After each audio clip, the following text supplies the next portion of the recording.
Hi, welcome to another episode of More Hot Takes. Keir Starmer has defended the shaking of hands with Xi Jinping. This is on his trip to Beijing. And this is despite fierce criticism that he's being naive, shall we say, about the dealings with an authoritarian regime linked to slavery, to concentration camps, to espionage, to human rights abuses. And there he is, all smiling and shaking hands.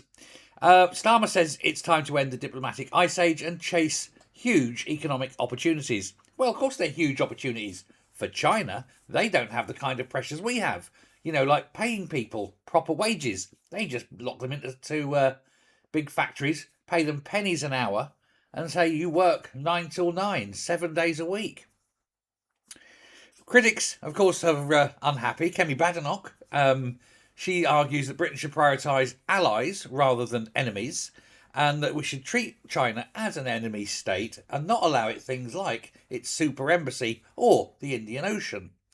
The visit is steeped in security concerns. They even had to take a chartered flight rather than a military flight because they didn't want the Chinese bugging an official plane. Everyone was actually handed burner phones, disposable laptops, and there's even talk of changing tents and rooms and etc.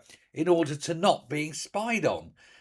Human rights campaigners want Starmer to push hard on human rights abuses. He won't because A, he's spineless and ballless, and B, he works for them. He's one of their agents in place. Starmer says he will raise concerns, but stops short of actually raising concerns. What a wanker the man is. He says he's backed this language in the past and it's done nothing. Number 10 is pitching trade. They're not taking any tradesmen. I think out of the 54 people they take, only 9 are actually involved in business and finance. The rest are all lovies and actors and sculptors and people who communicate through the medium of dance. Such terpsichoreal delight, I'm sure, will please Xi Jinping. There was rumour, I was going to say, that Keir Starmer brought a football to China, and it was one that was signed off by the Man United team. Apparently, the Xi Jinping's a big fan. I'm presuming because it's red. So he brought this signed football for Xi Jinping. And I'm sure that Xi Jinping will have given Starmer a couple of balls as well.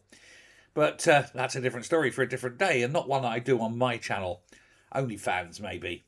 But let me know what you think. Thanks very much, and do hit subscribe. It's really important. Bye.